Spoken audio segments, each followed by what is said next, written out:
Fala pessoal, tudo bem com vocês? Aqui é o professor Jonas, sou mediador presencial do consórcio CEDERJ e sou mediador presencial da disciplina de Introdução às Ciências Físicas 1. E hoje eu gostaria de aqui apresentar para vocês a solução de uma questão de física envolvendo as leis de Newton. E para a gente começar, eu queria apresentar brevemente essas três leis de Newton, as famosas leis de Newton. Então vamos lá. A primeira lei de Newton nos diz o seguinte: todo corpo ele continua em seu estado de repouso ou de movimento uniforme em uma linha reta, a menos que seja forçado a mudar aquele estado por forças aplicadas sobre ele. Então, para a gente entender melhor o que significa essa lei, nós temos aqui um exemplo, né? Dois exemplos, melhor dizendo. Nós temos aqui um carrinho, né? Com bolinhas dentro, ele desce uma rampa. E se esse carrinho de bolinhas ele encontrar um obstáculo no final dessa rampa, o que vai acontecer? Essas bolinhas elas vão continuar na mesma trajetória que elas estavam desenvolvendo quando desciam essa rampa. E um outro exemplo, nós temos aqui um cartão em cima de um copo, e um copo com água, e nós temos uma moeda em cima desse cartão.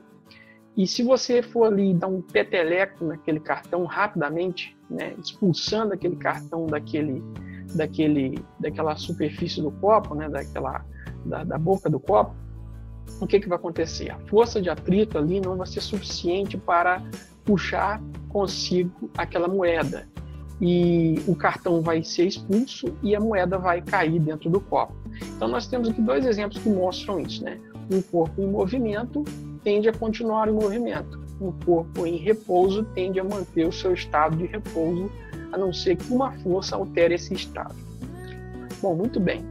Aí nós temos a segunda lei de Newton. A segunda lei de Newton, também conhecida como o princípio fundamental da dinâmica. Essa segunda lei nos diz o seguinte, que a resultante das forças aplicadas a um ponto material de massa m é igual ao produto de sua massa pela aceleração desse corpo. Então nós temos aqui, né, que o produto da massa de um corpo pela aceleração desenvolvida por esse corpo será igual à força resultante nele aplicada. A resultante das forças obedecem a essa equação de Newton. Nós temos então a terceira lei de Newton, que é também conhecida como lei da ação e reação. O que diz a terceira lei de Newton, ou lei da ação e da reação? Ela diz que toda força de ação produz uma força de reação de mesma intensidade, mesma direção, porém de sentido contrário. Então nós temos aqui um canhão como exemplo, né? O canhão, por intermédio da queima da pólvora, ele vai provocar uma explosão e expulsar esse corpo B, que é a bala de canhão, né? E o que vai acontecer? A força da explosão vai empurrar o corpo B e o corpo B vai empurrar o corpo A, ou seja, no processo de explosão que ocorre dentro desse canhão aqui do exemplo, ambos os corpos sofrem o efeito da força. Então, ação e reação. O canhão, obviamente, se movimenta menos porque tem uma massa maior do que a bala do canhão. Mas nós vemos nesse exemplo claramente esse princípio da ação e da reação. Aqui nós temos aqui uma pequena tirinha que mostra, né, de forma cômica, né, o par de ação e reação da terceira lei de Newton, como se fossem duas irmãzinhas, né? Aí elas falam assim: existe uma força, alguma diferença entre nós? Ela diz: olha, só no sentido, ou seja, ação e reação só se distinguem no sentido. Então, vamos à nossa questão de hoje. Nossa questão nos propõe aqui, né, uma questão clássica que envolve as leis de Newton. E nós temos três blocos, né, de massas iguais a 2 kg, 3 kg e 4 kg, respectivamente. Esses blocos eles estão apoiados sobre um plano, uma superfície horizontal, e sofrem a ação de uma força resultante F, de intensidade 18 newtons. E para resolver esse problema, nós desprezamos a força de atrito, ou seja, não vai ser considerado nenhum tipo de força de reação né, da superfície nessa questão. Então, o primeiro passo dessa questão é aplicarmos a segunda lei de Newton. Como nós fazemos isso? A segunda lei de Newton nos diz que o somatório das forças que agem sobre um determinado corpo é igual ao produto da sua massa pela aceleração. Nós já sabemos que a força resultante, a única força que age sobre esse corpo, é a força de 18 newtons, como o problema nos informa. E sabemos que a massa envolvida nesse problema é a soma das massas dos três corpos. Então, 2 mais 3 mais 4, vezes a aceleração. O resultado disso é 18 igual a 9 vezes A. Nós isolamos o A. Dividindo 18 por 9, nós temos aí 2 metros por segundo ao quadrado, né? Que é a aceleração desse conjunto desses blocos que nós temos aí no nosso problema. Nosso segundo passo, portanto, é fazer o diagrama de corpo livre para o corpo A.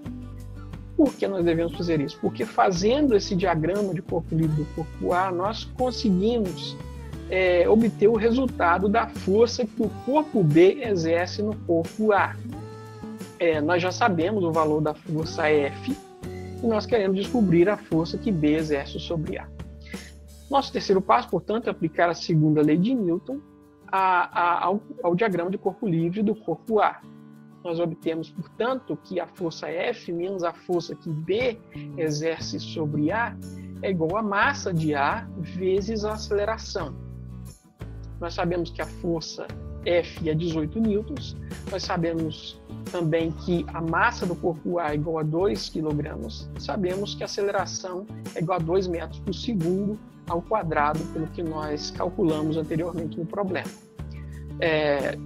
Nós passamos o 18 para o outro lado do cálculo, ficamos então com 4 menos 18, e obviamente aqui multiplicando menos 1, nós obtemos que a força que B exerce sobre A é igual a 14 newtons.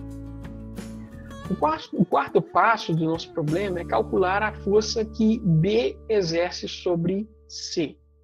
Nós já sabemos que a força que B exerce sobre A é igual à força que A exerce sobre B, pelo princípio da ação e da reação.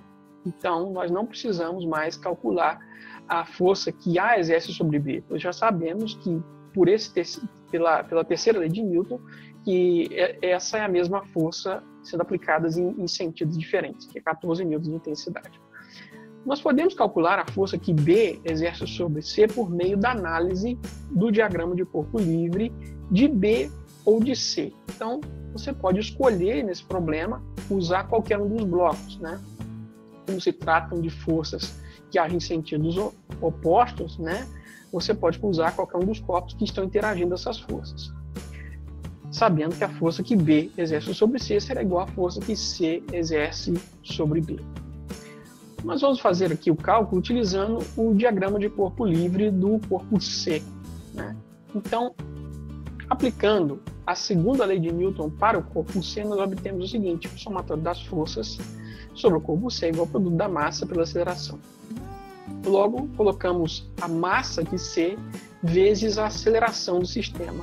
Colocando esses dados, nós obtemos então o resultado de que a força que B exerce sobre C é igual a 8 newtons. Bom, e assim terminamos o cálculo desse problema, resolvemos esse problema, e desejo a todos vocês bons estudos e um grande abraço. Enfim, que a força esteja com vocês. Tchau.